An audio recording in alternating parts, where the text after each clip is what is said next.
पिछले क्लास में आपने अणु संख्या गुणधर्म पढ़ना शुरू किया था और ये बहुत इंपॉर्टेंट था, ये बहुत इंपॉर्टेंट था। शाम के समय क्लास में कुछ छोटा सा डिस्टर्बेंस आया था, बाकी बाद में हम लोगों ने क्लास जो है वो रिज्यूम किया था बेटा, आपको याद होगा। तो इस चैप्टर में ये जो अणु संख्या गुणधर्म है इसे हम क्या कहते हैं? इसे हम कहते हैं कॉलिगेटिव प्रॉपर्टीज। Colligative properties. आप में से कोई भी अगर पिछला क्लास अटेंड नहीं किया है तो एक बार वीडियो जरूर देख लेंगे, क्योंकि आज का जो क्लास रहेगा वो पिछले क्लास से संबंधित है। तो अब कॉलिगेटिव प्रॉपर्टी क्या होता है एक बार मैं आपको याद दिलाता हूं। किसी भी विलयन में सॉल्यूट की मात्रा कितनी होगी, विलय की मात्रा कितनी होगी, जब कोई गुणधर्म उस पर निर्भर हो जाए तो हम कहते हैं हम क्या पढ़ रहे हैं बेटा? अणु संख्या गुण पढ़ रहे हैं, यानी कि कॉलिगेटिव प्रॉपर्टी पढ़ रहे हैं। एक बार फिर से याद दिलाता हूं, मैंने कहा कि जब भी किसी विलयन में कोई गुणधर्म के ऊपर अध्ययन किया जाए और उस अध्ययन का जो आधार है वो उसमें मिले हुए विलय की संख्या है, तो समझ जाइए आप कॉलिगेटिव प्रॉपर्टी पढ़ रहे हैं। एक बार शॉर्ट में याद दिलाऊं, यहां देखो मेरे पास 3 बर्तन हैं, तीनों में मैंने पानी ले लिया, तीनों में मैंने बराबर मात्रा में पानी ले लिया। अब उसके बाद तीनों में शक्कर डाल दूंगा। ये देखिए ये शक्कर के अणु है, ये देखिए ये शक्कर के अणु है, तो तीनों में मैंने शक्कर डाल दिया। बस फर्क क्या है? तीनों में शक्कर की मात्रा अलग अलग है, तीनों में शक्कर की मात्रा अलग है, यानी कि मोलों की संख्या अलग अलग है। तीनों में मोलों की संख्या अलग अलग है। तो गौर सुनना, 3 विलयन, तीनों में मिलाए गए विलय के मोलों की संख्या अलग अलग है। तो अब बताओ बेटा इन तीनों विलयन में क्या फर्क होगा? एक फर्क जो हमको बहुत आसानी से दिख जाता है वो है वाष्प दाब। तो आपको याद होगा जब विलय की मात्रा कम होती है तो ढेर सारा वाष्प बनता है, विलय की मात्रा बढ़ा दें तो वाष्प बनने की क्षमता भी कम हो जाता है, और विलय डाल दोगे तो फिर वाष्प और कम हो जाएगा, जिसके कारण तीनों का वाष्प दाब अलग अलग होगा। तो बेटा तो अब बताइए वाष्प दाब क्या है? तो तुम कहना सर वाष्प दाब जो है वो मिलाए गए विलय के मात्रा पर निर्भर कर रहा है, यानी कि उसके मोलों की संख्या पर निर्भर कर रहा है। और कोई भी ऐसा गुणधर्म जो मिलाए गए विलय के मात्रा पर निर्भर करने लगे, हम कहते हैं हम क्या पढ़ रहे हैं? अणु संख्या गुण। करेक्ट। अब पिछले क्लास में आपको याद होगा हमने एक अणु संख्या गुण लगभग कंप्लीट कर लिया है। क्या था वो? क्वथनांक में उन्नयन। तो पिछले क्लास में हम लोगों ने क्वथनांक में उन्नयन पढ़ा था। एक बार मैं आपको याद दिलाऊं ये क्या था बेटा? तो क्वथनांक में उन्नयन जब हम लोगों ने पढ़ा था तो इसमें आपने ये सीखा था कि मान लीजिए एक बर्तन में, ध्यान सुनेंगे, एक बर्तन में अगर मैं सिर्फ पानी ले लूं यानी कि विलायक ले लूं, और एक में विलयन ले लूं यानी कि इसमें विलय मिला हुआ है, एक में अगर मैं विलयन ले लूं और अगर मैं दोनों विलयन का क्वथनांक ज्ञात करूंगा, दोनों विलयन का अगर मैं बॉइलिंग पॉइंट ज्ञात करूंगा, बॉइलिंग पॉइंट यानी कि क्वथनांक ज्ञात करूंगा। सबको पता है बेटा पानी का बॉइलिंग पॉइंट कितना होता है? 100 डिग्री सेल्सियस, और विलयन का क्वथनांक होगा 100 डिग्री सेल्सियस से ज्यादा, मान लेते हैं 110 डिग्री सेल्सियस। तो पिछले क्लास में आपने क्या पढ़ा था? पिछले क्लास में आपने पढ़ा था कि विलायक के तुलना में हमेशा विलयन का क्वथनांक ज्यादा होता है। हमने पिछले क्लास में क्या पढ़ा था? विलायक के तुलना में विलयन का क्वथनांक हमेशा ज्यादा होता है, और विलायक के क्वथनांक को हम T0B से दर्शाते हैं, यानी कि T0B है, ये T0B का मान है, और विलयन के क्वथनांक को TB से दर्शाते हैं, यानी कि ये TB का मान है। और बेटा इन दोनों के बीच क्वथनांक में जो अंतर है उसी को हम बोलते हैं क्वथनांक में उन्नयन। मैंने कहा कि TB माइनस T0B, इसको आप घटाओगे तो यहां पर आएगा बेटा del TB, और ये जो डेल टी बी होता है इस वक्त कितना आ रहा है 110 डिग्री माइनस 100 डिग्री, तो ये जो डेल टी बी का मान आ रहा है वो 10 डिग्री सेल्सियस आ रहा है। और जो 10 डिग्री सेल्सियस है इसी को हम क्वथनांक में उन्नयन कहते हैं। ये आपने पिछले क्लास में पढ़ा है, मैं ये लेके चल रहा हूं कि आप सब ने पिछला क्लास अटेंड किया था। तो पिछले क्लास में हमने ये सीखा था कि विलायक के तुलना में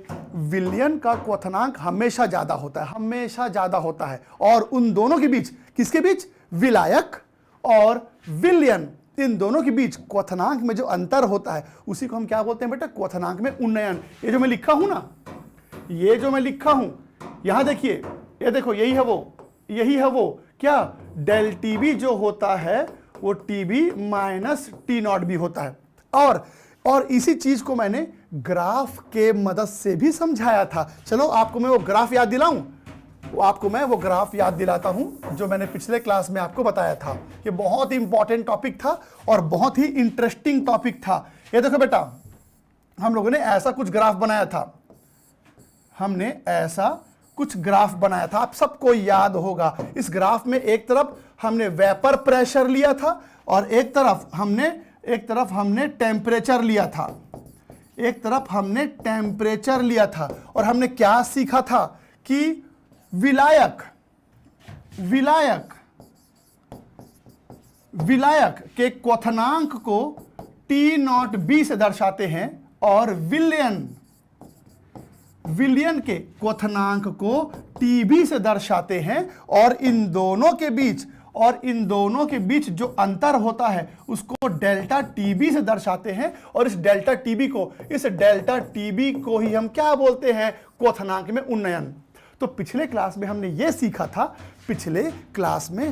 सीखा था कि विलायक के तुलना में विलयन का क्वथनांक हमेशा ज्यादा होता है, विलायक के तुलना में विलयन का क्वथनांक हमेशा ज्यादा होता है। उसके बाद हम लोगों ने एक डेरिवेशन किया था, उस डेरिवेशन में देखना एक जगह पर यह फॉर्मूला आया था,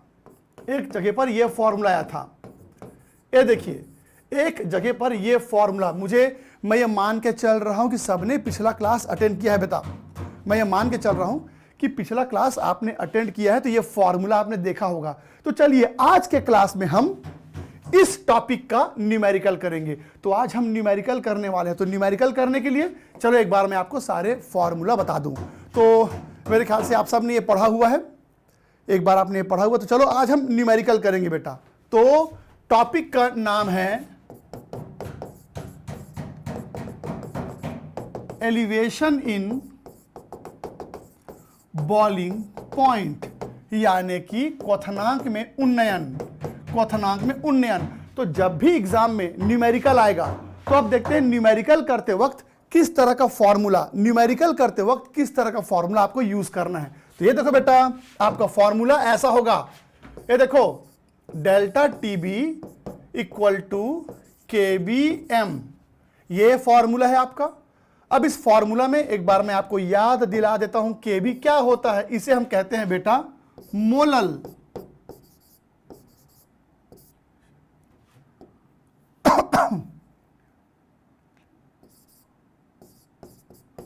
उन्नयन स्थिरांक, इसे हम कहते हैं मोलल एलिवेशन कांस्टेंट। केबी को बोलते हैं मोलल उन्नयन स्थिरांक, यानी कि मोलर एलिवेशन कांस्टेंट।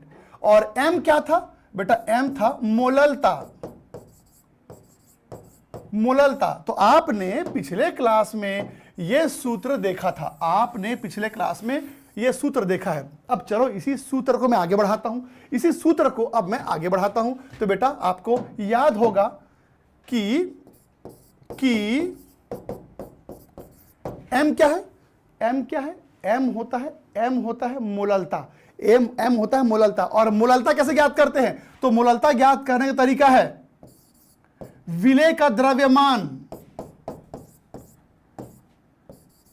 विलेय का आणविक द्रव्यमान और विलायक का द्रव्यमान। ये देखिए, मैंने मोललता को ऐसे लिख दिया बेटा, मैंने मोललता को ऐसे लिख दिया। मैं आपको पिछले क्लास में बता चुका हूं कि बी का मतलब क्या होता है। मैं पिछले क्लास में आपको बता चुका हूं कि ए का मतलब क्या होता है। तो बेटा यहां डब्ल्यू भी लिखा है, बी याद है आपको, बी मतलब होता है विलय और ए मतलब होता है विलायक, विलायक।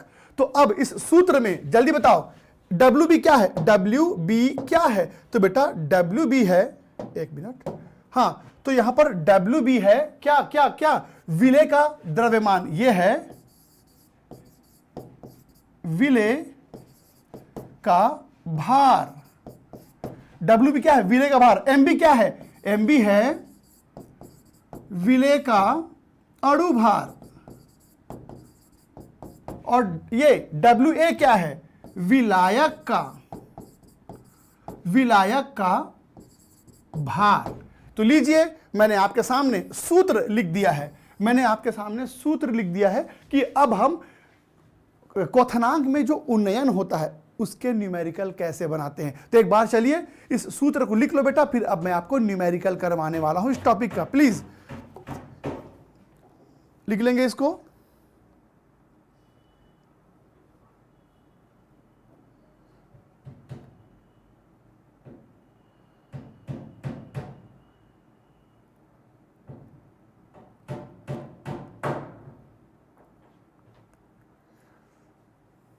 ओके, आगे बढ़ें। तो चलो अब मैं आप लोग को ये सिखाता हूं कि न्यूमेरिकल कैसे बनाते हैं। अब मैं आप लोग को ये सिखाता हूं कि न्यूमेरिकल कैसे बनाते हैं। तो गौर सुनना एक बार, चलिए साफ साफ मैं सारे सूत्र लिख देता हूं। तो एक है बेटा डेल टी बी के बी एम, फिर इसी को आगे लिखेंगे तो ऐसे लिखेंगे के बी एम मतलब मोललता, तो विलय का द्रव्यमान, विलय का आणविक द्रव्यमान और विलायक का द्रव्यमान। अच्छा बेटा टीबी क्या होता है, टीबी क्या होता है, अभी कुछ देर पहले बताया था टीबी क्या होता है, याद है। देखो टीबी यहां पर डेल टीबी क्या होता है, TB minus T not B. Del TB क्या होता है, TB minus T not B. तो इसको ऐसे लिख सकते हैं क्या, डेल टीबी होता है TB minus T not B. अब यह सूत्र कुल मिला के इस प्रकार से बन गया। तो अब चलो आपको प्रश्न जब बनाना होगा तो कैसे बनाएंगे, प्रश्न अब आपको बनाना है तो कैसे बनाएंगे जरा गौर से देखिएगा। तो मान लो मैंने आपके सामने 3 सूत्र तैयार कर दिया। बेटा ये तो याद है ना, ये तो याद है ना कि ये क्या चीज है, ये है क्या क्वथनांक, यानी कि बॉइलिंग पॉइंट किसका, विलयन का। और ये क्या है क्वथनांक, यानी कि बॉइलिंग पॉइंट किसका, विलायक का। तो चलिए फिर अब मैं आपको सिखाता हूं कि क्वेश्चन कैसे बनाते हैं। सुनना बेटा ध्यान से, कैसे एग्जाम में क्वेश्चन आएगा।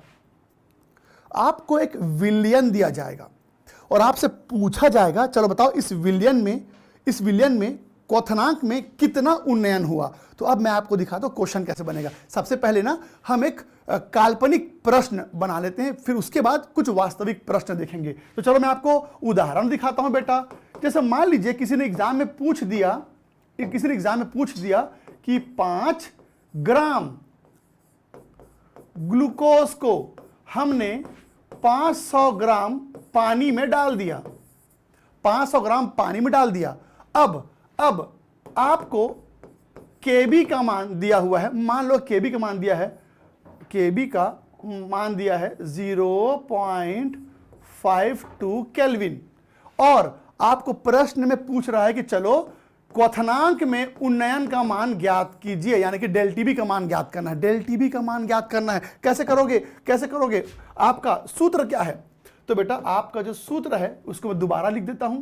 ये देखो डेल टीबी के बी सॉल्यूट का वेट 1000, सॉल्यूट का मॉलिक्यूलर वेट और डब्ल्यू। चलो कहानी को आगे बढ़ाएं, जल्दी बताओ बेटा केबी का मान कितना दिया है। तो केबी का मान दिया है कितना, 0.52। इसका मतलब होता है विलय का द्रव्यमान। इस प्रश्न में विलय कौन है, ग्लूकोज। इस प्रश्न में विलय कौन है, ग्लूकोज। तो ग्लूकोज का द्रव्यमान कितना दिया है बेटा, 5 ग्राम। अब बताइए ये क्या है? इसका मतलब होता है विलेय का अणु भार। विलेय कौन है? ग्लूकोज, और ग्लूकोज का अणु भार कितना होता है? 180 ग्राम। और ये क्या है? यह है विलायक का भार। विलायक का भार कितना है? 500। बस इसको हल करेंगे तो आपका डेल्टी बी यानी कि क्वथनांक में उन्नयन का मान निकल जाएगा। तो प्रश्न में पूछा था कि क्वथनांक में उन्नयन का मान निकालिए, तो इस तरह से आपको क्वेश्चन बनाना है। चलिए इसका आप एक स्क्रीनशॉट ले लीजिए बेटा।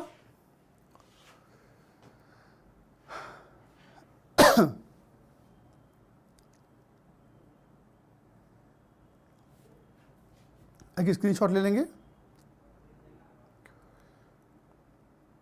ओके,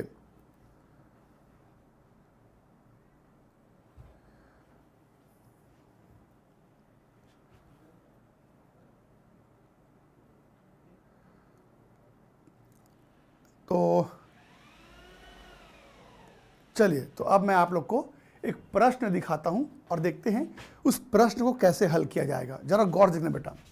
अब आपके सामने एक प्रश्न आ रहा है, ये आप मुझे ये एक प्रश्न है, ये एक प्रश्न है, जरा गौर से देखो। अब चलिए इस प्रश्न को हल करते हैं बेटा, इस प्रश्न को हल करते हैं। ये देखो, अब आपके सामने एक प्रश्न आ गया है।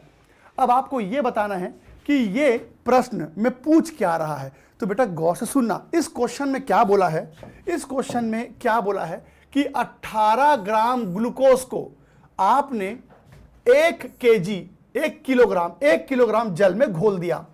1 किलोग्राम घोल दिया, और जिससे एक दाब का मान आपके सामने आया है, और आपको पूछ रहा है चलो बताइए कि जल यहां पर किस तापमान पर क्वथन करेगा। आपको बताना है जल किस तापमान पर क्वथन करेगा, जल किस तापमान पर क्वथन करेगा। और आपको केबी का मान दिया हुआ है। अब आपको केबी का मान दिया हुआ है, तो अब सुना बेटा, तुम मुझे बताओ कि जल जो होता है वो किस तापमान पर क्वथन करता है। क्वथन मतलब बॉइल करना, बॉइलिंग पॉइंट। तुम बताओ जल का बॉइलिंग पॉइंट कितना होता है? तो जल का बॉइलिंग पॉइंट सबको पता है बेटा, 100 डिग्री सेल्सियस होता है। 100 डिग्री सेल्सियस मतलब 373 केल्विन। सबको पता है कि जल का जो क्वथनांक है यानी क्वथन ताप कितना होता है बेटा? 373। अब जानते हो प्रश्न क्या पूछ रहा है? प्रश्न यह पूछ रहा है कि चलो बताओ, जल में जब तुमने ग्लूकोज घोला, क्वेश्चन क्या बोल रहा है कि तुमको पता है कि जल का क्वथन ताप 373 होता है।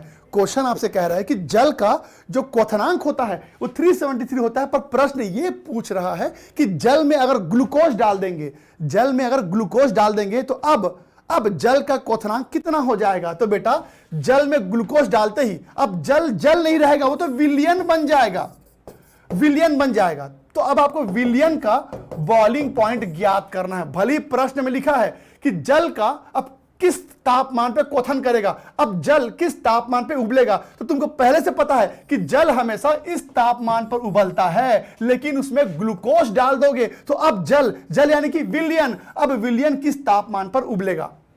तो अब आपको कुल मिला के क्या पता करना है बेटा? तो विलयन का जब क्वथन तापमान पता करते हैं तो हम कहते हैं हम क्या पता लगा रहे हैं? टीबी। तो अब आपको टीबी का मान ज्ञात करना है। और एक इसका मान है बेटा, ये टी नॉट बी का मान है, भूलेंगे नहीं। टी नॉट बी क्या होता है जी? टी नॉट बी क्या होता है बेटा? तो टी नॉट बी होता है विलायक, यानी कि कुछ देर के लिए मान लो जल का क्वथनांक। तो बेटा अब बताइए मेरे को, यहां पर जल का यानी कि विलायक का क्वथनांक कितना है? 100, और आपको टीबी यानी विलयन का क्वथनांक पता करना है। तो चलिए सूत्र लगाएं। हमारा सूत्र क्या है बेटा? TB minus T not B के बी, विलेय का द्रव्यमान 1000, विलेय का अणु द्रव्यमान और विलायक का द्रव्यमान। आगे बढ़े तो अब आपको प्रश्न में क्या निकालना है जी? अब आपको प्रश्न में निकालना है टीबी का मान। टी नॉट भी कितना है? यह है बेटा 373 केल्विन। केबी का मान दिया होगा प्रश्न में, देखो केबी का मान प्रश्न में दिया है, कितना दिया है बेटा? 52। अच्छा जी, अब कौन सा विलेय है? ग्लूकोज। ग्लूकोज का द्रव्यमान कितना होता है बेटा? 180 ग्राम। और यहाँ 1 kg है, 1 kg मतलब 1000 ग्राम। याद रखना ये हमेशा ग्राम में रहता है। WA का मान हमेशा ग्राम में रहता है, WA का मान हमेशा ग्राम में रहता है। यहाँ kg में दिया है, मैंने ग्राम में कर दिया। अब बस इसको हल करेंगे, हल करते हैं TB का मान आपको मिल जाएगा। तो चलिए एक बार मुझे ये हल करके बताइए और कंफर्म करो कि आपका भी उत्तर इसी के आसपास आ रहा है क्या। चलिए ट्राई करेंगे बेटा।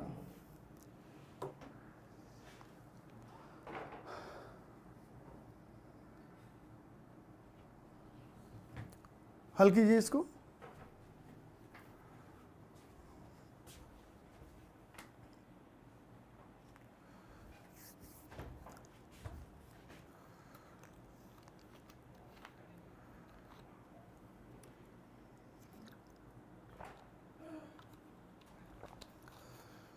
कि सबने स्क्रीनशॉट ले लिया? और बताइए आपका भी आंसर उतना ही आ रहा कि नहीं, आसपास बताइए।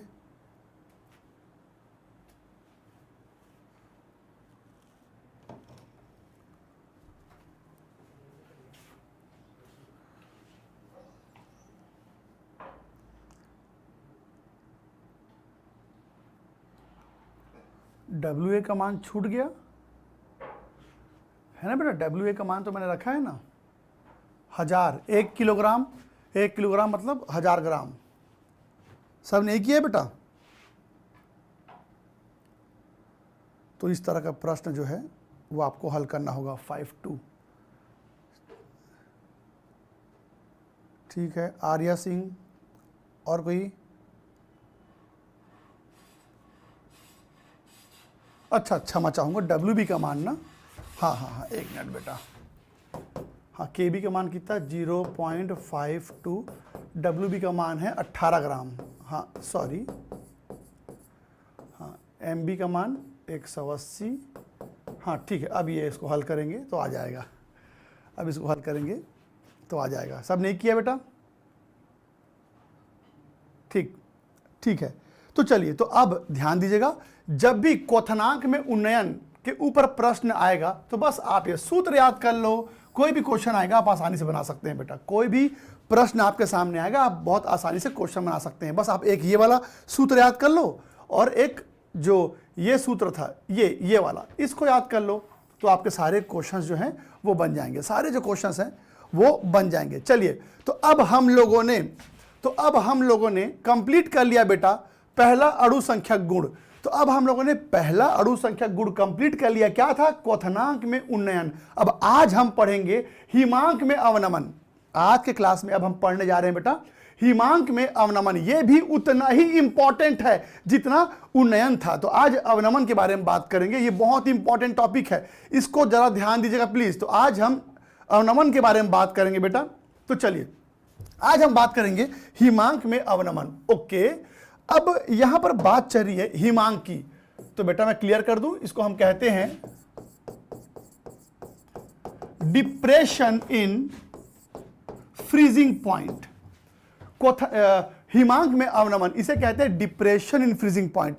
अब इस टॉपिक को समझने से पहले चलिए मैं आप लोगों से कुछ क्वेश्चन पूछता हूं। गौर सुनना, आज हम हिमांक के बारे में बात करेंगे। हिमांक यानी कि आज हम तापमान कम करेंगे। पिछले क्लास में आपने क्वथनांक पढ़ा था, क्वथनांक पढ़ते समय तापमान हमने बढ़ाया था। आज हम हिमांक के बारे में पढ़ेंगे, यानी आज के क्लास में हम तापमान को थोड़ा कम करेंगे। तो बेटा अवनमन का मतलब होता है कम हो जाना।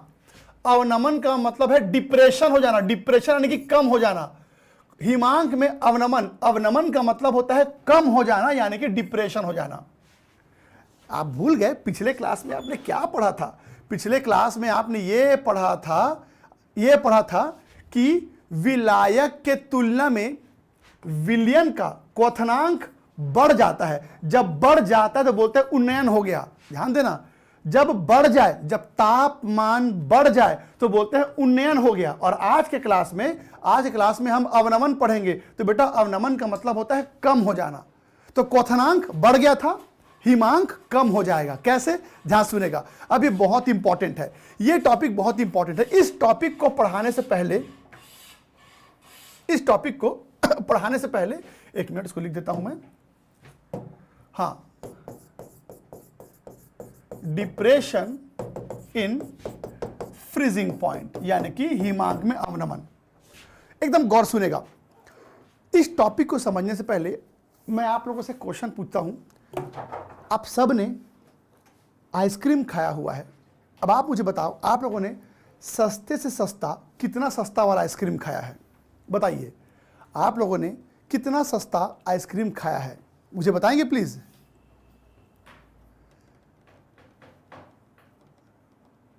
बताइए। 10 रुपये वाला? बड़ा अमीर है बेटा तू तो। 50 रुपये वाला? और हम लोग फोकट में पढ़ा रहे हैं। कितना सस्ता वाला आइसक्रीम खाए हो? ब्यूटी कुमारी? हाँ, 50 रुपये वाला सस्ता खाया बेटा तुमने, क्या बात है। ठीक है, काफी पैसे वाले बैठे हैं लग रहा है क्लास में आज। ओके। मैंने पूछा कि आप लोगों ने सस्ते से सस्ता कितना सस्ता वाला आइसक्रीम खाया है। चलिए मैं आपको बताता हूँ। कोई बच्चा बोल रहा 2 रुपये, कोई बोल रहा है कि 5 रुपये। हाँ सुनना, मैं पहले अपना एग्जाम्पल बताता हूँ। मैंने कितना सस्ता आइसक्रीम खाया है। जब हम लोग छोटे थे तो घर के बाहर वो आता ना साइकिल में एक डिब्बा लेके एक आदमी आता था। हम लोग कहते थे बर्फ़ वाला आया है। तो बेटा उस समय जब मैं छोटा था, उस समय 25 पैसे में 4 मिलते थे, यानी कि 1 रुपये में 16 आइसक्रीम। वो आइसक्रीम बोलने भर कर रहता था। बेटा वो बड़ा ना ऐसा इस टाइप का बना होता था, और एकदम रंगीन, वो एकदम रंगीन लाल रंग का, हरे कलर का, हाँ लाल हरा ऐसा टाइप का होता था, एकदम सस्ता वाला आइसक्रीम। और ये जो आइसक्रीम है ना, ये एकदम पत्थर जैसा हार्ड होता था। ये जो आइसक्रीम था जो मैंने खाया था बचपन में, एकदम सस्ता वाला, वो एकदम हार्ड होता था। तो जितना सस्ता आइसक्रीम खाओगे वो एकदम पत्थर जैसा हार्ड होता था। आप इसे खाते रहो 1 घंटे तक खाते रहो, वो खत्म ही नहीं होता था, एकदम पत्थर जैसा हार्ड। फिर उसके बाद वो जो आइसक्रीम वाला आता था, उसके पास ये जो आइसक्रीम था वो 25 पैसे में 4 मिलते थे, मतलब बहुत सस्ता था, ये बहुत सस्ता। पर उस आइसक्रीम वाले के पास 1 रुपये वाला आइसक्रीम था, और वो ना थोड़ा सॉफ्ट होता था। जो 1 रुपये वाला आइसक्रीम था वो थोड़ा सॉफ्ट होता था। उसके बाद फिर 5 रुपये वाला आइसक्रीम आया, वो और सॉफ्ट होता है। फिर जैसे जैसे आप महंगे आइसक्रीम खरीदेंगे तो बेटा जो महंगे आइसक्रीम होते हैं वो और सॉफ्ट होते चले जाते हैं। तो कहानी ये है कि आप जितना सस्ता वाला आइसक्रीम खरीदोगे वो पत्थर जैसा हार्ड रहता है जी, और जितना महंगा आइसक्रीम आप खरीदना चालू करोगे वो एकदम सॉफ्ट होने लगता है। तो क्वेश्चन ये उठता है कि जो महंगे आइसक्रीम होते हैं वो सॉफ्ट क्यों होते हैं? भाई आइसक्रीम तो फ्रीजर के अंदर होता है, आइसक्रीम जो है वो फ्रीजर के अंदर होता है, तो उसको तो एकदम हार्ड हो जाना चाहिए। जैसे पानी को अगर आप फ्रीजर में डाल दोगे तो पत्थर जैसा हार्ड हो जाता है, जम जाता है। पर आइसक्रीम कभी भी पत्थर जैसा हार्ड नहीं होता।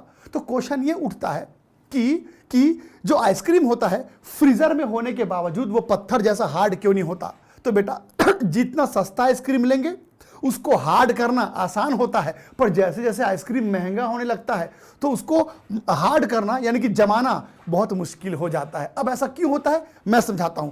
ऐसा क्यों होता है चलिए समझते हैं। तो बेटा उसको समझने के लिए चलो एक काम करते हैं, बनाते हैं आइसक्रीम। ये देखो, मान लो मेरे पास एक फ्रीजर है। ये देखो बेटा, मान लो मेरे पास एक फ्रीजर है और इसके अंदर मैंने कुछ बर्तन रख दिए। ये देखो, इसके अंदर मैंने कुछ बर्तन रख दिए, ध्यान से समझिएगा। अब हम आइसक्रीम बनाने वाले हैं बेटा, ठीक है। पहले वाले बर्तन में सिर्फ मैंने पानी लिया है, पहले वाले बर्तन में सिर्फ पानी है, वाटर है। और जो दूसरा वाला आइसक्रीम है, ये जो दूसरा आइसक्रीम है ये थोड़ा सस्ता वाला है। सस्ता वाला मतलब इसमें ना थोड़ा सा शक्कर मिला है और थोड़ा सा कलर मिला है, ये सस्ता वाला आइसक्रीम है। ये वाला थोड़ा महंगा आइसक्रीम है। इसमें आप देख सकते हैं कि इसमें आपको कुछ कलर मिला है, शक्कर मिला है और कुछ मटेरियल, काजू किशमिश ऐसा कुछ मिला हुआ है। और ये वाला तो बहुत महंगा आइसक्रीम है। इसमें बहुत सारी चीजें मिली हुई हैं, केसर, बादाम, पिस्ता, ये देखो इस तरह की चीजें मिली हुई है। बहुत महंगा आइसक्रीम है। तो ये देखिए आज हम अलग अलग टाइप के आइसक्रीम बनाने वाले हैं। अब देखना बेटा क्या होने वाला है। तो ये सब जो है ये विलियन है, ये सब विलियन है, पानी नहीं है, ये विलियन है, क्योंकि आपने इसमें क्या मिला है, विले यानी कि सॉल्यूट मिला है। चलो एक काम करते हैं, फ्रीजर को चालू करते हैं। अब तो मुझे बताओ, जैसे ये फ्रीजर चालू होगा, सबको पता है बेटा, जैसे ये फ्रीजर चालू होगा तो तापमान यानी कि टेम्परेचर घटना शुरू हो जाएगा। जैसे ये फ्रीजर चालू होगा तापमान घटना शुरू हो जाएगा। मान लो कि तापमान घटते घटते 10 डिग्री सेल्सियस हो गया। तो सबको पता है बेटा 10 डिग्री सेल्सियस में आते ही अंदर सब कुछ एकदम ठंडा हो जाएगा, अंदर सब कुछ एकदम ठंडा हो जाएगा। उसके बाद तापमान गिरने लगा, तापमान गिरते गिरते 0 डिग्री सेल्सियस हो गया। सबको पता क्या होने वाला है बेटा, 0 डिग्री सेल्सियस पे पानी जम जाता है, यानी कि पानी फ्रीज हो जाता है। पानी जो है वो फ्रीज हो गया, वो जम गया। लेकिन क्या आपने चीज नोटिस किया, लेकिन अभी ये लोग नहीं जमे हैं, ये लोग फ्रिज नहीं हुए हैं, तो अब इनको फ्रिज करने के लिए तापमान और गिराना पड़ेगा। तो अब धीरे धीरे तापमान गिरने लगा। ये देखो तापमान गिर के -5 डिग्री सेल्सियस हो गया। तो जैसे ही तापमान -5 डिग्री हुआ तो मैंने क्या देखा कि वो जो सस्ता वाला आइसक्रीम था वो जम गया, लेकिन अभी ये दोनों नहीं जमे हैं। अब उनको जमाने के लिए देखो तापमान और गिरता जा रहा है। तापमान गिरते गिरते मान लीजिए -10 डिग्री सेल्सियस हो गया। तो मैंने अब क्या देखा कि ये जो थोड़ा सा अच्छा वाला आइसक्रीम था, अब ये भी जम गया या जमने के कगार पर पहुंच गया। लेकिन अब ये वाला ये अभी भी नहीं जमा है। पर अब समस्या क्या है बेटा, ये जो फ्रीजर है ना, ये फ्रीजर अब इससे नीचे नहीं जा रहा है। अरे भाई, इस फ्रीजर का भी कोई लिमिटेशन होगा, कुछ कहना चाहिए कुछ ड्रॉबैक होंगे, कुछ कमियां होंगी। तो ये जो फ्रीजर है अब ये इससे नीचे नहीं जा रहा है। तो इसका ये मतलब है कि ये जो महंगा वाला आइसक्रीम था ये ठंडा तो हो जाएगा पर जमेगा नहीं। आपने एक चीज नोटिस किया, तुम मुझे जल्दी से बताओ, ये 0 डिग्री सेल्सियस क्या था बेटा? 0 डिग्री सेल्सियस फ्रीजिंग पॉइंट है, यानी कि हिमांक है। 0 डिग्री सेल्सियस फ्रीजिंग पॉइंट है, यानी कि हिमांक है। पर किसका फ्रीजिंग पॉइंट है ये? वाटर का। किसका फ्रीजिंग पॉइंट है ये? वाटर यानी कि विलायक का। 0 डिग्री सेल्सियस हिमांक है किसका? वाटर का। और -5 डिग्री सेल्सियस क्या है? ये भी किसी का फ्रीजिंग पॉइंट है। पर किसका? विलियन का। किसका? विलियन का। तो बेटा अब तुम मुझे ये बताओ, यहां पर आपको क्या समझ में आ रहा है? समझ में ये आ रहा है कि विलायक के तुलना में विलियन का हिमांक कम है। हा? क्या लिखा है ऊपर में? हिमांक में अवनमन मतलब कम हो जाना। और आपने क्या देखा? जल के तुलना में, विलायक के तुलना में जो विलियन होते हैं, विलियन का हिमांक कम होता है। और जब हिमांक कम हो जाए तो हम कहते हैं क्या हो गया? हिमांक में अवनमन हो गया, यानी कि डिप्रेशन हो गया। डिप्रेशन इन फ्रीजिंग पॉइंट हो गया। तो इस बात को दिमाग में छाप लो। आपको याद है पिछले क्लास में मैंने क्या बताया था? मैंने बताया था विलायक के तुलना में विलियन का बॉइलिंग पॉइंट ज्यादा होता है। और आज आपने पढ़ा विलायक के तुलना में विलियन का फ्रीजिंग पॉइंट कम होता है। फिर रिपीट करता हूं, विलायक के तुलना में विलियन का बॉइलिंग पॉइंट ज्यादा होता है। और आज आपने पढ़ा विलायक के तुलना में विलियन का जो फ्रीजिंग पॉइंट है वो कम होता है। और जब फ्रीजिंग पॉइंट कम हो जाए तो इसी को बोलते हैं बेटा क्या हो जाना? अवनमन हो जाना। हिमांक में अवनमन हो जाना। तो ओके अब मैंने आपसे कुछ देर पहले एक प्रश्न पूछा था कि जो महंगे आइसक्रीम होते हैं वो पत्थर जैसे हार्ड क्यों नहीं होते? क्योंकि उनको हार्ड करने के लिए आपको तापमान बहुत गिराना पड़ेगा। और आमतौर पर हम जहां पर आइसक्रीम खरीदने जाते हैं उस आइसक्रीम वाले के पास वो जो फ्रीजर होता है ना बेटा, उस फ्रीजर में इतना ताकत नहीं होता कि जो महंगे आइसक्रीम होते हैं उसको वो पत्थर जैसा हार्ड कर सके, क्योंकि इसका जो फ्रीजिंग पॉइंट है वो बहुत नीचे है, इसका जो फ्रीजिंग पॉइंट है वो बहुत नीचे है, इतना नीचे कि ये जो मशीन है उसे फ्रिज नहीं कर पा रहा है। तो आखिरी बार रिपीट करता हूं, आपने इस कॉन्सेप्ट में यह सीखा कि विलायक के तुलना में विलयन का क्वथनांक हमेशा कम होता है। अच्छा चलो मैं आपको ना एक और एग्जांपल बताता हूं, मान लो आप किसी ठंडे इलाके में रहते हो, और आपके पास कोई बड़ी गाड़ी है जैसे ट्रक वगैरह। ये देखो बेटा, मान लीजिए आपके पास एक ट्रक है। सपोज आप किसी ठंडे इलाके में रहते हो और आपके पास एक ट्रक है।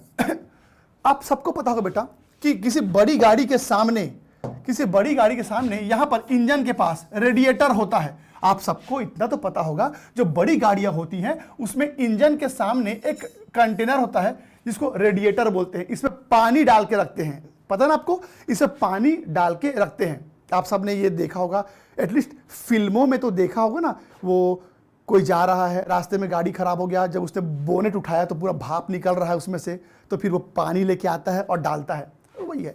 तो मैं क्या बता रहा था कि जो बड़ी गाड़ियां होती हैं उनके सामने इंजन के पास रेडिएटर लगा होता है और उस रेडिएटर में पानी होता है। अब तुम सुनो ध्यान से, तुम बताओ तुम कहां रहते हो? ठंडे इलाकों में। सपोज आप किसी ठंडे इलाके में रहते हो जहां का तापमान अक्सर 0 डिग्री या 0 से कम पाया जाता है। तो गौर सुनना क्या होने वाला है, अगर कोई इंसान जिसके पास ट्रक है, अगर वो ठंडे इलाके में रहता है जहां तापमान 0 या 0 से कम होता है, तो सुनना बेटा क्या होने वाला है। मान लो कि आज बहुत ठंड पड़ने वाली है, यानी कि तापमान 0 डिग्री सेल्सियस होने वाला है। तो ऐसे में तो इस रेडिएटर में जो पानी भरे हो वो तो जम जाएगा, क्योंकि पानी का हिमांक कितना होता है? 0 डिग्री सेल्सियस। तो मान लो आज रात में बहुत ठंड पड़ने वाली है और तापमान गिरते गिरते 0 होने वाला है। तो तुम बताओ, अगर तापमान 0 हो गया तो फिर तो ऐसे में इस गाड़ी के रेडिएटर में जो पानी है वो तो जम जाएगा, और अगर पानी जम गया तो इस गाड़ी को नुकसान पहुंचाएगा। अगर पानी फ्रीज हो गया यानी कि जम गया तो गाड़ी को नुकसान पहुंचाएगा। तो अब मैं चाहता हूं कि कुछ ऐसा करूं कि ये पानी ना जमे, 0 डिग्री सेल्सियस पर भी पानी ना जमे। तो मैं क्या करूंगा, इधर देखो, पानी कितने तापमान पर जमा था? 0 पे। पर ये वाला विलयन 0 पे नहीं जमा, 0 पे फ्रीज नहीं हुआ, इसको जमाने के लिए -5 में जाना पड़ा था, याद है? तो अगर सिर्फ पानी लोगे तो 0 पे वो जम जाएगा, पर अगर विलयन लोगे तो विलयन कभी भी 0 पे फ्रीज नहीं होता। तो अब क्या समझे बेटा, अब ये जो पानी है, अब मैं क्या करूंगा, इसके अंदर ना कोई विले डाल दूंगा, विले। अब कौन सा विले डालूंगा? तो जो ठंडे इलाके होते हैं ना, ठंडे इलाकों में दुकानों में एक केमिकल मिलता है बेटा, उस केमिकल को हम कहते हैं इथिलीन ग्लाइकॉल। बेटा उस केमिकल को कहा जाता है इथिलीन ग्लाइकॉल। तो ठंडे इलाकों में जो लोग रहते हैं वो लोग क्या करते हैं, अपने गाड़ी में थोड़ा सा ये जो पानी है, पानी में थोड़ा सा इथिलीन ग्लाइकोल डाल देते हैं। तो अब बेटा पानी नहीं रहा, अब वो क्या बन गया? विलयन बन गया, और विलयन कभी भी 0 डिग्री पे फ्रीज नहीं होता। तो अब क्या समझे, अगर मान लो तापमान गिरते गिरते 0 हो भी जाएगा तो ये नहीं जमेगा, क्योंकि मैंने उसमें विले मिला दिया है, और विले मिलाने से अब वो विलयन बन गया, और विलयन कभी भी 0 पे फ्रीज नहीं होता, वो 0 से कम पे फ्रीज होगा। तो इस तरह से मैंने पानी को जमने से बचा लिया। तो अगर आप पानी को जमने से बचाना चाहते हो तो उसमें क्या मिला देंगे बेटा? विले मिला देंगे। और अगर आपको ऐसा लगता है कि आज तापमान कुछ ज्यादा ही नीचे गिर सकता है, तो क्या प्रॉब्लम है, आप थोड़ा ज्यादा इथिलीन ग्लाइकोल डाल देना। जितना ज्यादा, ध्यान सुनना, बहुत ज्यादा अगर आपने इथिलीन ग्लाइकोल डाल दिया तो बेटा ये मशीन यानी कि तापमान कितना भी नीचे गिर जाए वो नहीं जमेगा। तो इस प्रकार से ठंडे इलाकों में गाड़ी में डाला हुआ जो रेडिएटर में पानी होता है उसको जमने से बचाया जाता है विले मिला के। तो कहानी सिर्फ इतना सा है कि पानी जो होता है वो 0 डिग्री पे फ्रिज हो जाता है, पर जो विलियन होते हैं वो 0 डिग्री से कम में फ्रिज होते हैं। और जब टेम्परेचर कम हो जाए तो इसी को बोलते हैं बेटा डिप्रेशन इन फ्रीजिंग पॉइंट, इसी को बोलते हैं डिप्रेशन इन फ्रीजिंग पॉइंट। तो अब इसी चीज को चलो ग्राफ के मदद से समझते हैं। चलिए इसी चीज को अब हम ग्राफ के मदद से समझेंगे। बेटा आपको याद होगा पिछले क्लास में आपने ऐसा ग्राफ पढ़ा था, ऐसा ग्राफ पढ़ा था, है ना। और इस ग्राफ में ये क्या था, ये था बॉइलिंग पॉइंट, किसका, विलायक का। और ये क्या था, ये भी बॉइलिंग पॉइंट था, पर किसका, विलियन का, है ना। इसको लिखते थे टी नॉट बी, इसको लिखते थे टी बी, और इन दोनों के बीच के डिफरेंस को हम क्या लिखते थे, डेल टी बी। याद आ गया सबको। अब सुनो, ये पानी है और ये विलियन है, यानी कि सॉल्यूशन है। आपने इस तरफ क्या लिया हुआ है बेटा, तापमान, और इस तरफ क्या लेते हैं, वेपर प्रेशर। तो अब सुनना क्या होगा, आज आप तापमान कम कर रहे हो, आज आप हिमांक के बारे में पढ़ रहे हो, यानी कि तापमान कम कर रहे हो। तो देखना अब क्या होगा, मैं तापमान कम करूंगा, तो जानते हो क्या होता है जैसे मैं तापमान कम करता हूं तो तापमान कम करने से वाष्प दाब कम होगा, वाष्प दाब कम होता जाएगा। और बेटा तापमान कम करते गए तो एक समय ऐसा आएगा कि पानी किसी तापमान पे जम जाएगा, यानी कि फ्रीज हो जाएगा। लेकिन विलियन को जमाने के लिए आपको तापमान और कम करना पड़ेगा। अभी कुछ देर पहले मैंने बताया था, पानी को जमाने के मुकाबले विलियन को जमाने के लिए तापमान कम करना पड़ता है, अच्छा जी, तो ये क्या है, तो बेटा ये है फ्रीजिंग पॉइंट, यानी कि हिमांक, किसका, विलायक का।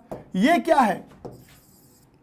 है, ये भी फ्रीजिंग पॉइंट है, पर किसका, विलियन का। और बेटा जिस प्रकार यहां पर मैंने लिखा था, यहां भी लिखूंगा, विलायक के फ्रीजिंग पॉइंट को टी नॉट एफ से दर्शाते हैं और विलियन के हिमांक को टी एफ से दर्शाते हैं। और आप समझ गए होंगे मैं क्या बोलने वाला हूं, इन दोनों के बीच जो अंतर होता है उसको डेल टी एफ से दर्शाते हैं, और इस डेल टी एफ को ही हम कहते हैं बेटा हिमांक में अवनमन।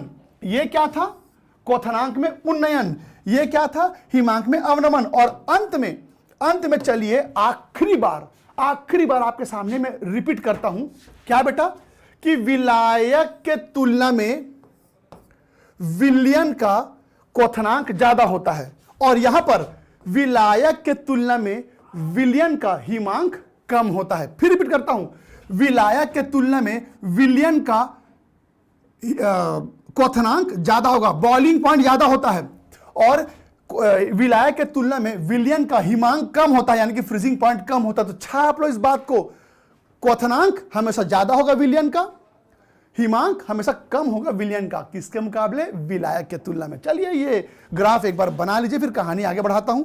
एक बार मैं आपके कमेंट देख लूं बेटा, किस तरह की बातें हो रही हैं।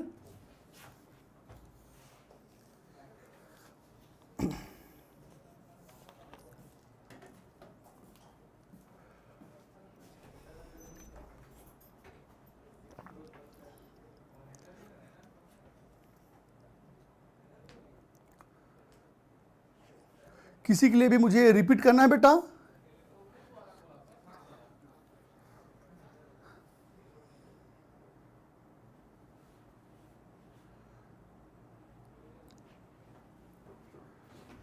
ये सबको क्लियर है, बताएंगे प्लीज, ये सबको क्लियर है, समझ गए।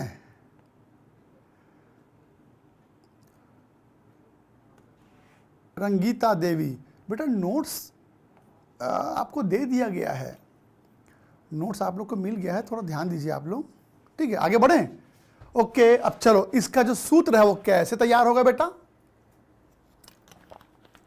तुम एक चीज जरा ध्यान दो कि आपने एक चीज नोटिस किया, विलायक का क्वथनांक 0 था, जैसे मैंने विलय मिलाया क्वथनांक कम हो गया, और विलय मिलाया क्वथनांक और कम हो गया, और विलय मिलाया क्वथनांक और कम हो गया। क्या समझे, क्वथनांक क्षमा चाहूंगा हिमांक हिमांक कम होता चला जा रहा है, फ्रीजिंग पॉइंट कम होता चला जा रहा है। तो जितना ज्यादा विलेय मिलाओगे हिमांक उतना ही कम होता चला जाएगा। यानी कि क्या मैं ऐसा कह सकता हूं, क्या मैं ऐसा कह सकता हूं कि हिमांक में जो अवनमन है वो कम होता चला जाएगा। देखो हिमांक में अवनमन का जो मान है वो एकदम नीचे जाता जाएगा अगर आप विलेय मिला देंगे। तो क्या आप ऐसा कह सकते हैं, क्या आप ऐसा कह सकते हैं कि हिमांक में जो अवनमन होता है यह भी किसके समानुपाती होगा, मिलाए गए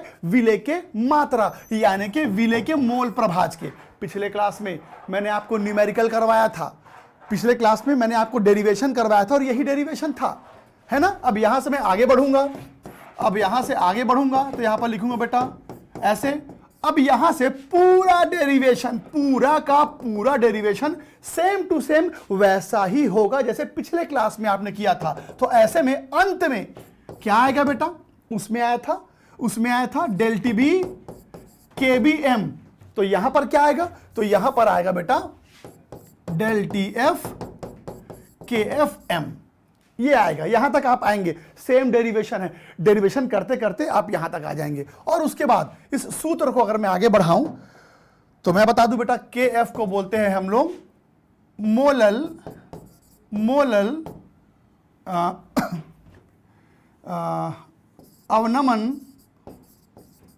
अवनमन स्थिरांक, यानी कि इसे बोलते हैं बेटा molal depression constant, molal depression constant. तो अब जो डेरिवेशन आपने पिछले क्लास में किया था ना, उसी को देख देख के चलो इसको डिराइव करो, ठीक उसी को देख के डिराइव करो और यहां तक आओ। एक बार चेक करो बेटा, पीछे अपना कॉपी पलटाइए, पिछले क्लास में आपने डेरिवेशन किया था ना, उसी डेरिवेशन को देखते हुए इसे बनाओ बेटा।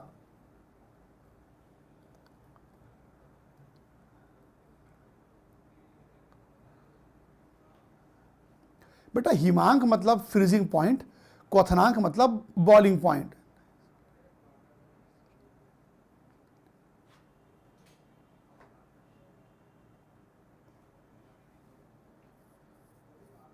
इसको डेरिवेशन करो, डेरिवेशन करो, ठीक है। और जब न्यूमेरिकल बनाओगे ना बेटा तो सेम सूत्र का प्रयोग करोगे। ये देखो अगर आप इसका डेरिवेशन बनाओगे अंत में तो ऐसे आएगा डेल टी एफ के एफ एम, मतलब मोललता, और मोललता क्या होता है, विलेय का द्रव्यमान,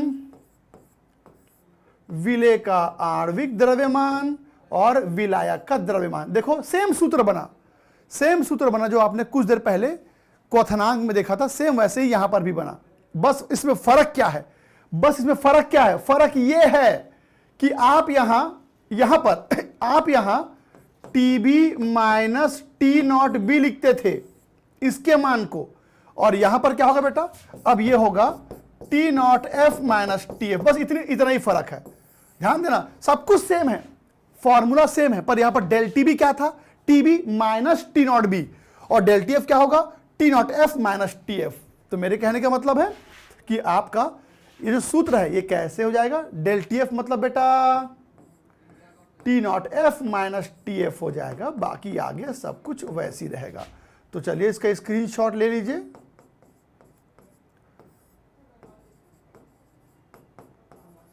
ये लीजिए, इसका स्क्रीनशॉट ले लीजिए, और फिर इसका न्यूमेरिकल बनाएंगे हम लोग।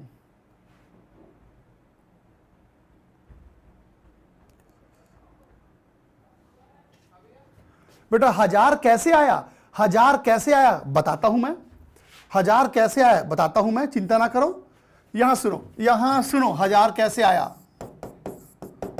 असल में होता क्या है, कि एम मतलब मोललता होता है विलेय का द्रव्यमान, विलेय का आणविक द्रव्यमान और विलायक का द्रव्यमान। अब सुनना होता क्या है, असल में ये जो मोललता होता है, गौर सुनो बेटा मोललता का इकाई याद है, क्या होता है, इसका इकाई होता है बेटा मोल प्रति केजी।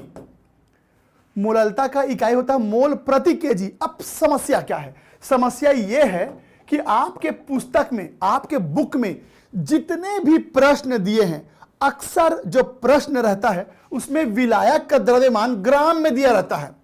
गौर सुनना, जितने भी प्रश्न आपके पुस्तक में है, सभी प्रश्न में विलायक का द्रव्यमान ग्राम में दिया रहता है, पर आपको किस में लाना है? केजी में। तो बेटा ग्राम को केजी में लाने के लिए मैंने परमानेंटली 1000 मल्टीप्लाई कर दिया है। तो अब आपको विलायक का द्रव्यमान ग्राम के रूप में ही रखना है, बस ऊपर 1000 रख देंगे। तो प्रॉब्लम यह था कि हमें केजी में लेना होता है, केजी में, और प्रश्न में ग्राम दिया रहता है, विलायक का द्रव्यमान ग्राम में दिया रहता है, तो उसको केजी में लाने के लिए ऊपर 1000 रखते हैं। करेक्ट? ठीक है, ठीक। तो अब हम लोगों ने 2 कॉलिगेटिव प्रॉपर्टी पढ़ लिया बेटा। अब तक हम लोगों ने अब 2 कॉलिगेटिव प्रॉपर्टी पढ़ लिया है। कौन कौन सा कॉलिगेटिव प्रॉपर्टी पढ़ लिया? कौन कौन सा कॉलिगेटिव प्रॉपर्टी पढ़ लिया? तो अब तक हम लोगों ने पढ़ लिया 2 कॉलिगेटिव प्रॉपर्टी। क्या क्या? तो हमने पढ़ा बेटा, हमने पढ़ा क्या? क्वथनांक में उन्नयन, यानी कि बॉइलिंग पॉइंट का बढ़ जाना। फिर हमने पढ़ा हिमांक में अवनमन, यानी कि हिमांक का कम हो जाना। और अब अगले क्लास में इनसे भी ज्यादा इंपॉर्टेंट प्रॉपर्टी हम पढ़ने जा रहे हैं बेटा, वो है परासरण दाब। एक बार ना थोड़ा सा आप पढ़ के आइएगा, अगले क्लास में आप थोड़ा सा पढ़ के आइएगा, और मैं जानना चाहता हूं कि आप परासरण के बारे में क्या जानते हैं। एक बार परासरण क्या होता है थोड़ा सा पढ़ के आइएगा, मैं बताऊंगा परासरण दाब क्या होता है, और ये बहुत इंटरेस्टिंग टॉपिक है। तो चलिए फिर आज क्लास में इतना ही करते हैं। अब तक हम लोगों ने 2 कॉलिगेटिव प्रॉपर्टी पढ़ लिया है, तीसरा कॉलिगेटिव प्रॉपर्टी अगले क्लास में करेंगे। ठीक है, तो तब तक आप लोग पढ़ते रहिए, मिलते हैं बेटा अगले क्लास में। Good bye.